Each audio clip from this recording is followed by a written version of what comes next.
I got the invitation to go on this Armed Lutheran radio show, though. You know this guy? Have you seen this? There's two things that I would like to say that make me feel safe. Number one, the fact that there is a radio show called the Armed Lutheran Podcast somewhere in the world. That makes me feel safe.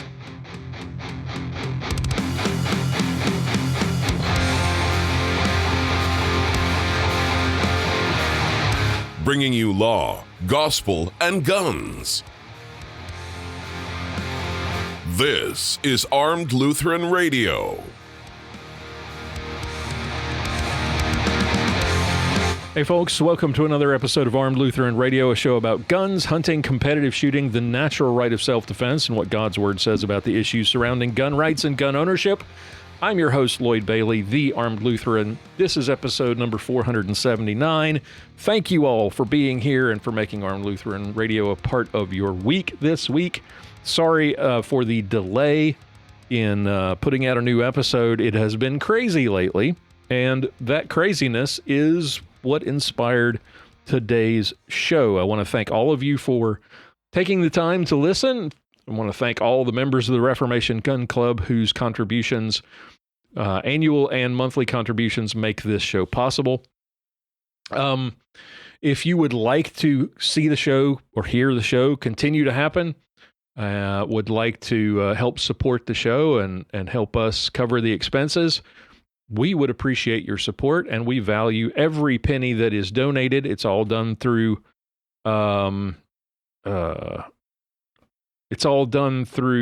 Give, Send, Go, which is a Christian-based crowdfunding project. You can visit givesendgo.com/armedlutheran. You can go to reformationgunclub.com. You can go to our new website, armedlutheran.us, armedlutheran.com. With any of those URLs, and look for the Contribute to the Mission button under Reformation Gun Club to go to Give, Send, Go and to sign up. We've got our April online hangout coming up for episode number 480 next week. So, or later, it'll be out next week. So if you would like to come join us, if you'd like to support the show, I encourage you to visit reformationgunclub.com and find out more. Okay, on to today's show and the topic of today's show, which is, as I said, was inspired by the fact that things have been crazy lately.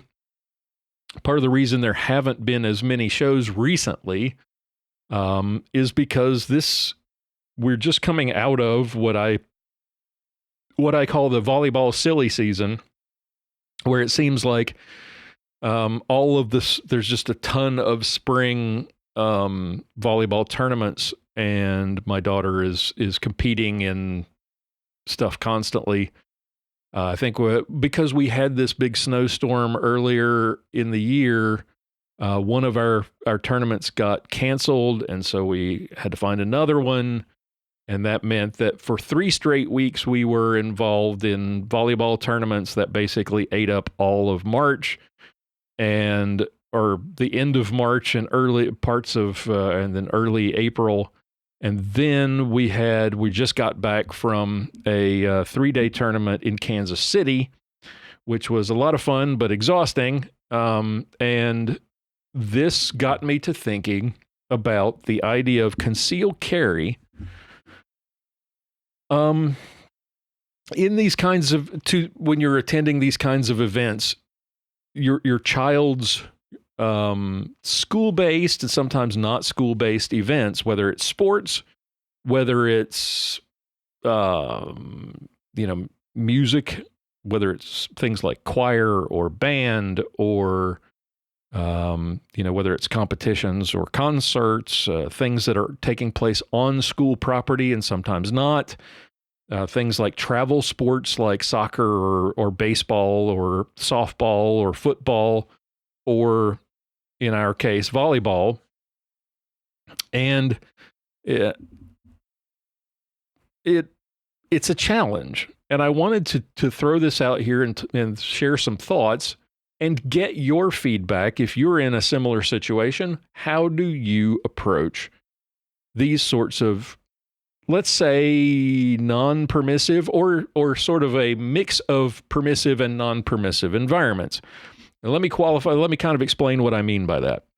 So you've got the non-permissive environment where, for example, you're talking about an event that takes place on school property, on the grounds of a K-12 public school. These are, and I think this probably also applies to private schools, not entirely sure. You'll have to correct me if I'm wrong. But the Federal Gun-Free School Zones Act, thank you, Joe Biden, means that you as a parent, you as a private citizen are not permitted to carry the firearm that you legally own and are legally allowed to carry pretty much everywhere else. You can't carry it on school property. And school property is defined differently from state to state. So, for example, when I lived in North Carolina, if you drove into the parking lot with a gun in your car or, on your person, you were in violation of the law because that was considered school property. In Texas, I can stay on the sidewalk and walk my child right to the front door of the school, and I am not on school property yet. If I step off of the sidewalk and onto the grass, or if I cross the threshold into the school building, that's a whole different thing. So, what do you do in that case? Now, we've had this discussion before. There's a great article, and there's an episode where I talked about this, where I did a whole series of episodes covering various chapters from my book. Let me reach over here and grab it. And shameless plug here, Duty to Defend, the second edition, over 30 articles written by mostly, other than a couple of things written by myself, written by ordained Lutheran pastors from around the country. And one of those is based on a transcript from an interview I did in our first year with my old pastor from North Carolina, old in that he is, let me rephrase that, my former pastor from North Carolina. He is not old.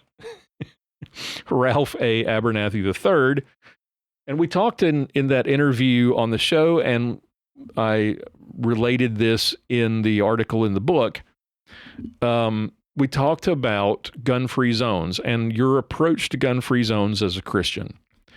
And because there are various different flavors of gun-free zones.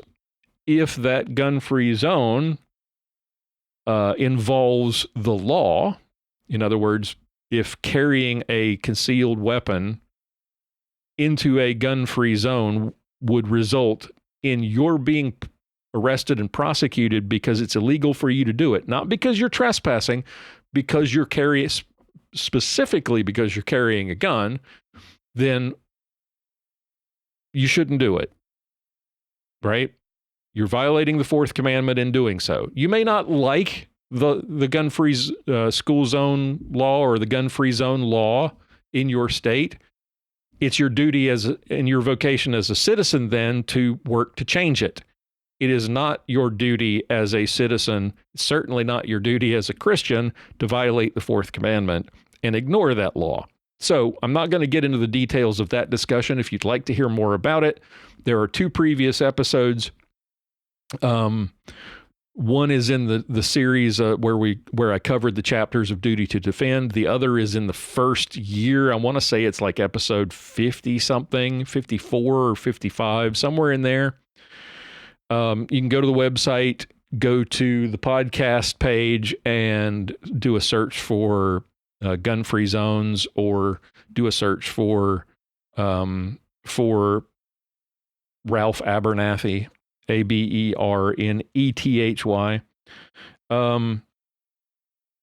And in fact, I'll go ahead and see if I can find what episode that was.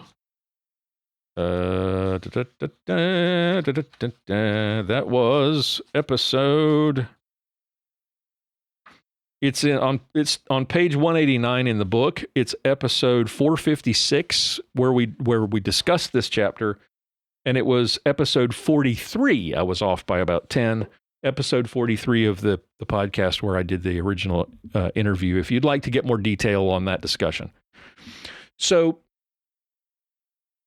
in those situations where your child is involved in an activity where the activity takes place in a federal gun-free zone, in a legally binding gun-free zone, you shouldn't carry.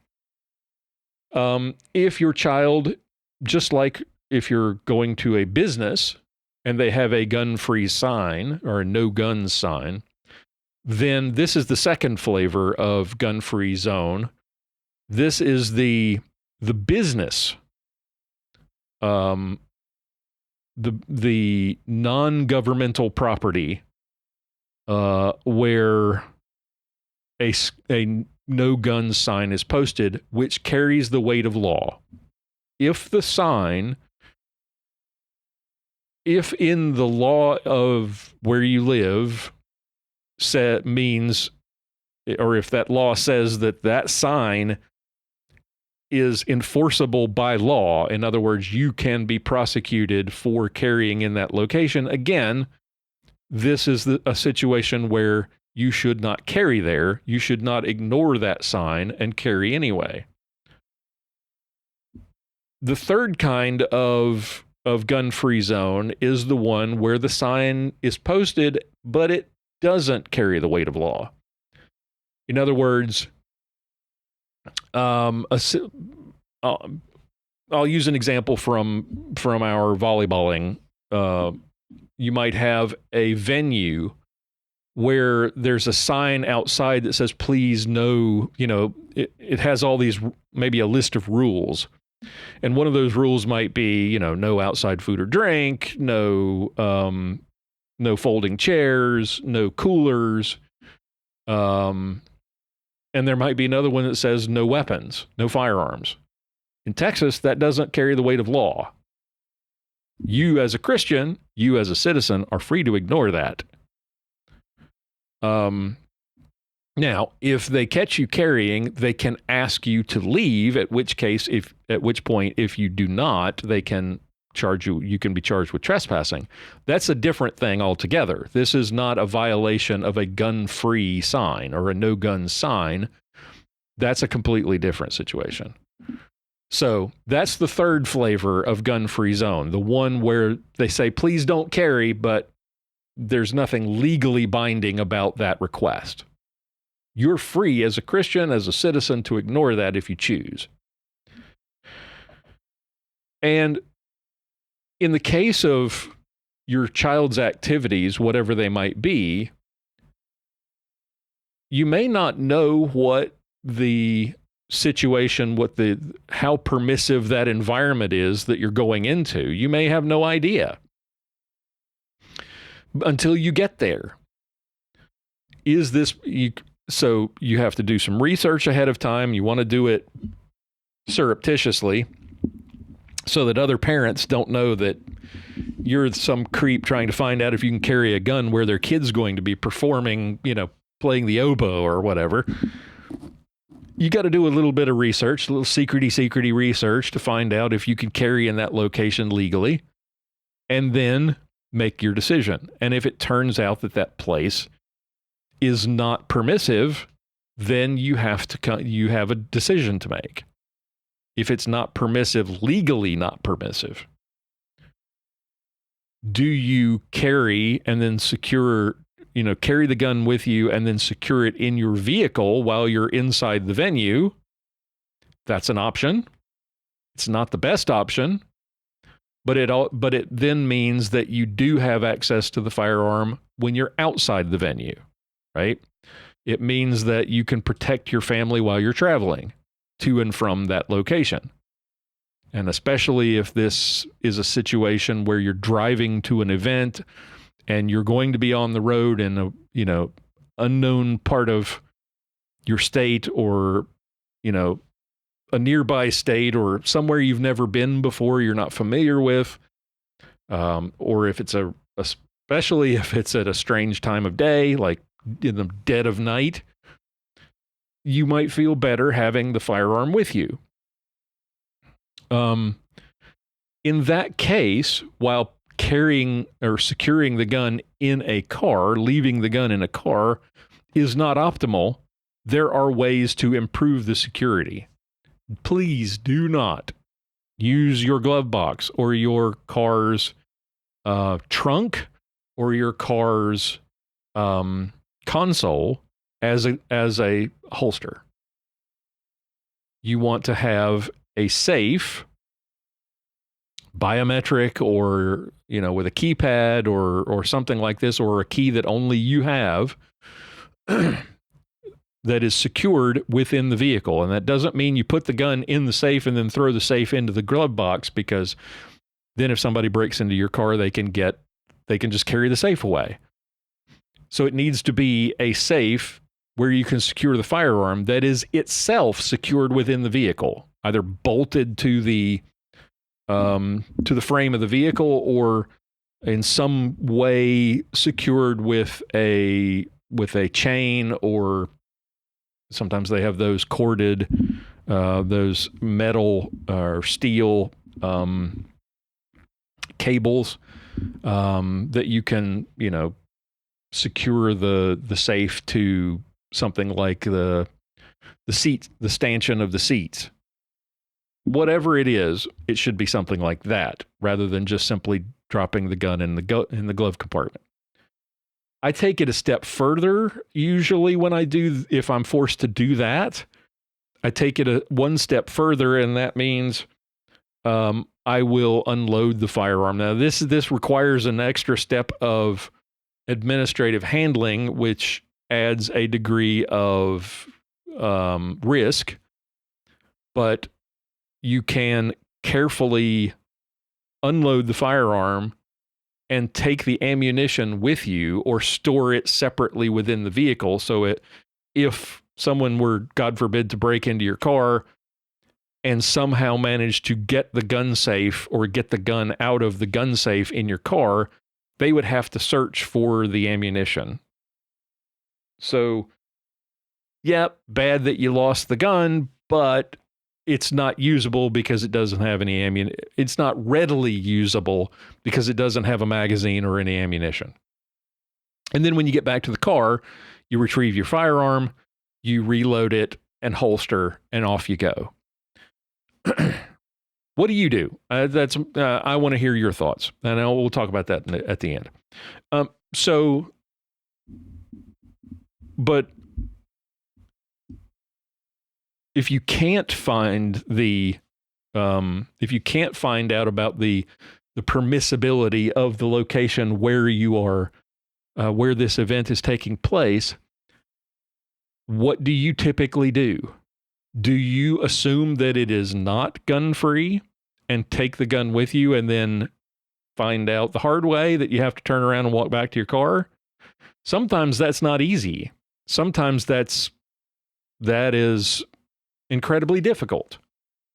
Sometimes your parking is far away from the venue, and you then have to find a way to get back to your vehicle to secure the firearm. In the case of, say, an event like the one we just came back from in Kansas City, we were out of town and we're staying at a hotel. And we took an Uber, or we walked from the hotel to the venue, depending on which. This was a situation where you had multiple venues, and we played at 3 different venues. The first day we had to get an Uber. The second day it was within walking distance, and the third day we had to get an Uber again. And in that case, you don't have a place to go back out and store your firearm. Right? If you just assume that you'll be okay carrying your firearm to the venue, and you might have been, I think I likely would have been fine at one of those 3 locations, but it would have required me then at the other 2, would have required me, had I not found out ahead of time and had carried anyway to the venue and found out, oops, when I got in line to get my ticket, that I had to turn around and go back, I would have had to pay for another Uber, drive back to the hotel, secure the firearm at the hotel, get another Uber to take me back to the venue. So now you've spent for 3 Ubers in order to still not be able to conceal carry. So, or in the case where it was within walking distance, I would have had to walk in the rain back to the hotel, secure the firearm, walk in the rain back to the venue a third time. And probably would have, in all of those situations, would have been late for the event that my child was taking part in. So this presents you, these sorts of situations present you difficult choices. Now, and we haven't even talked about securing the firearm in the hotel. And then there's the situation where on the third or the final day of whatever event you are attending, if it's one of these events where you stay overnight, it's an out of state or out of town event where you have to stay overnight. The last day of the event, your reservation at the hotel expires at 11 o'clock. Checkout time's at 11. So how do you secure your firearm then? If you've taken the firearm with you and you're having to go to the event and you have nowhere to go back to secure the firearm, and the event is not permissive, the event location is not permissive, what do you do then? So this I think gets to another issue with securing the firearm. And you put it inside, you have to carry with you in your luggage something to secure the firearm in that you can keep in your luggage. Because an example would be when we went to, I think it was both last year when we went to Atlanta and the year before that when we went to Washington, D.C., the third day of the event, we had games to play after checkout. So we had no way to leave our stuff in our rooms. We had to pack up and check our luggage in with the front desk. So now you have a firearm that you have to secure. How do you secure it? You have to put it in your luggage because you can't take it to the event venue. And putting it in your luggage is just as bad, if not worse, than leaving it in your glove box. So again, having a travel safe to carry your gun that you can lock up, because I don't trust the safes in hotel rooms. I do to a degree. So, for example, I'll put the gun in a travel safe, secure that, then put that in the safe. If the hotel room has a safe, put it there. And in the case of those 2 trips, where, for example, you have to check your baggage or leave your baggage at the front desk at the hotel, you at least have your firearm in a gun safe within your luggage. And you might even secure the gun safe within your luggage somehow they come with straps and things. So, but then of course they could still steal it by taking your entire luggage. I don't know. But in any case, you want to have a way to secure your firearm in your luggage as you're traveling, even if you're not flying. And this is a requirement. If you are flying, it has to be in a locked compartment, a TSA approved safe when you check your bags at the airport. And that's another issue. That's another situation. We have not had to do this. Well, yeah, we have. We've done this. The Washington, D.C. trip and the Atlanta trip, but you might end up flying across the country or to Hawaii to take part in an event for your, a sporting event for your child. What do you do then? And this brings into question, you've got to be at the airport early to get checked in, to get through the safety checkpoints, and then get to your gate. And there's this great convenience of being able to check in beforehand and walk straight to the gate after you've gotten through the checkpoint. All of that goes out the window if you're going to carry a firearm with you when you fly to one of these events where you're probably not going to be able to carry the firearm to the event when you get there. Which brings you to the question is it worth it to carry it all in that situation? My answer, for me, it was not. For me, it was absolutely not worth it. Because now not only do you have to be there an hour early, you also have to be an hour earlier than that to allow you to get through to check your firearm with TSA. You now can't go straight to the security checkpoint. You have to check in at the counter.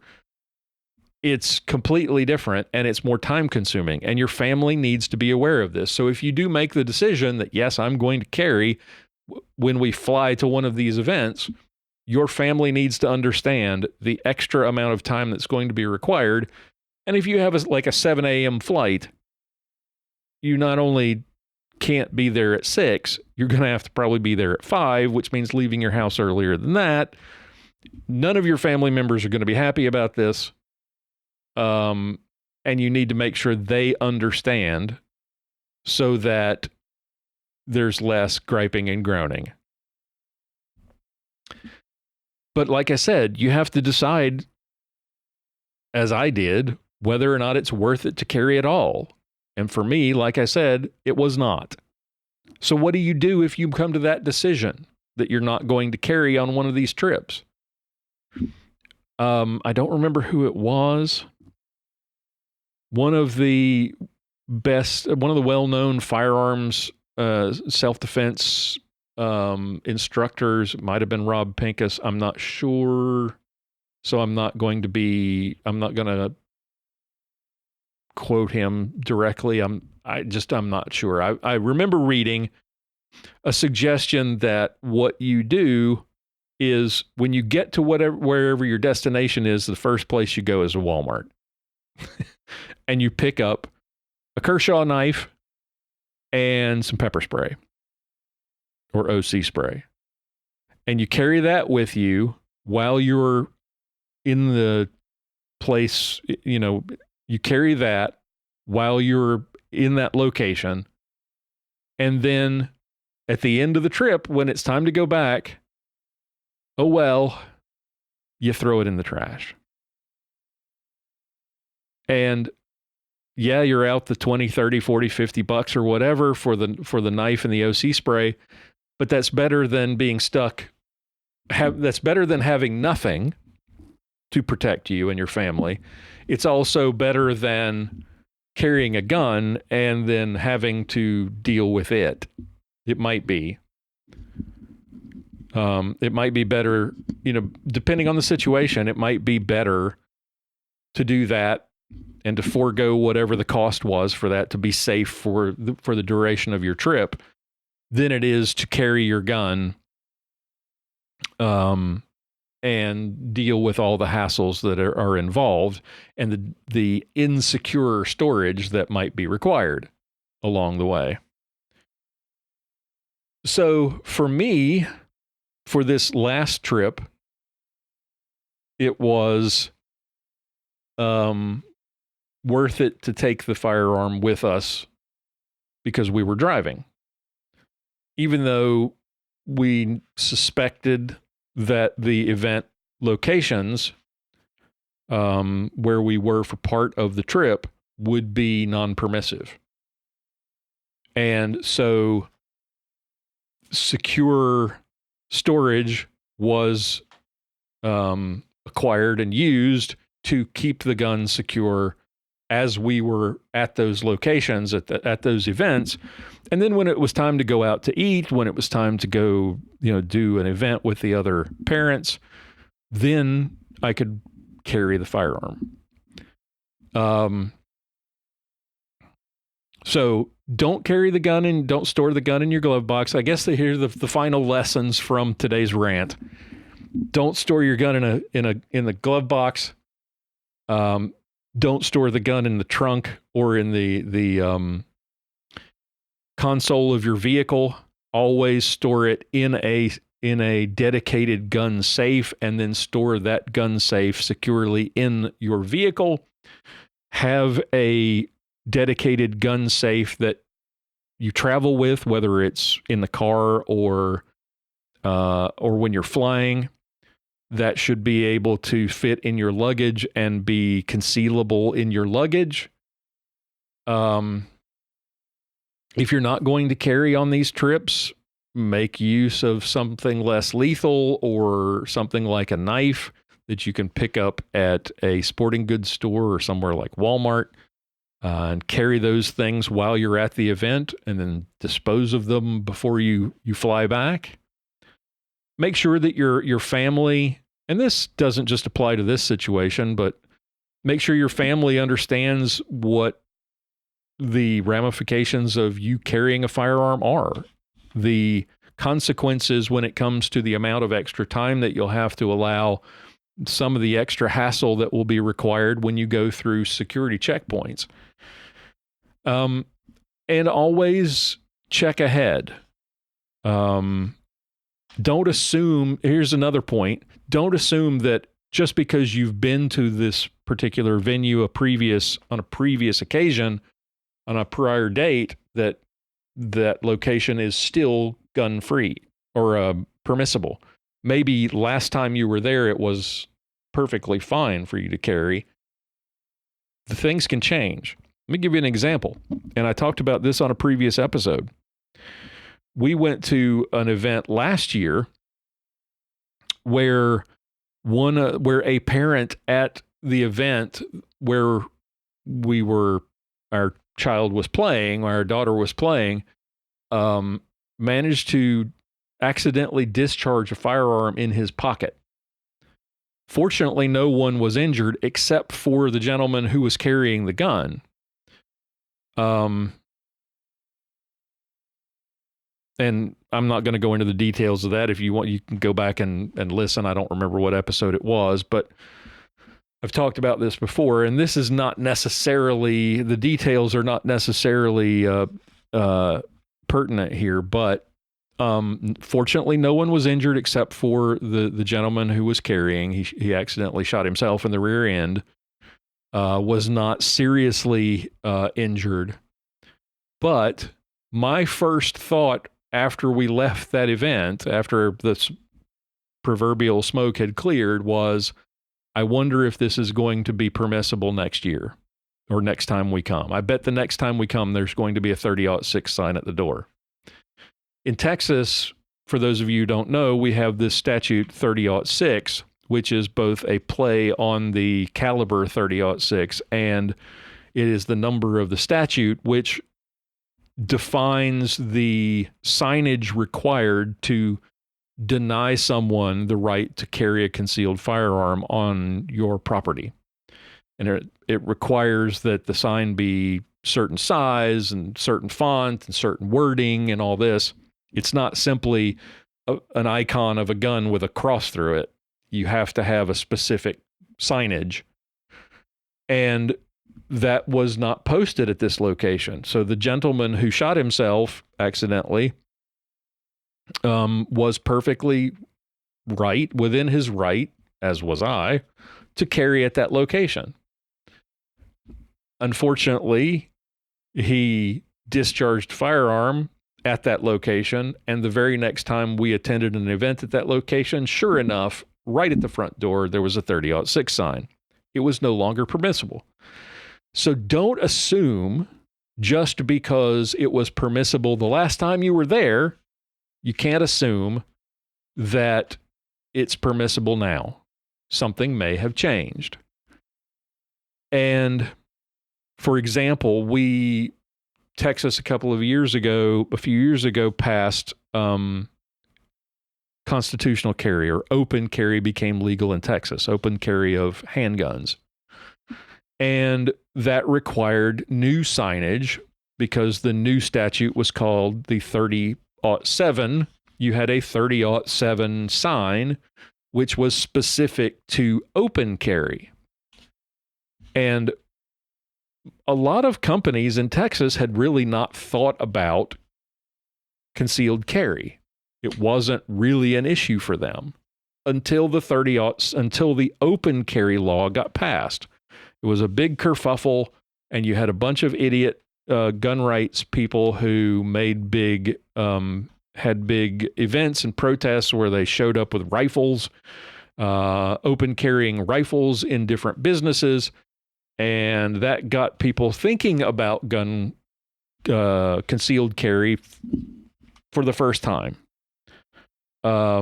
Businesses thinking about it.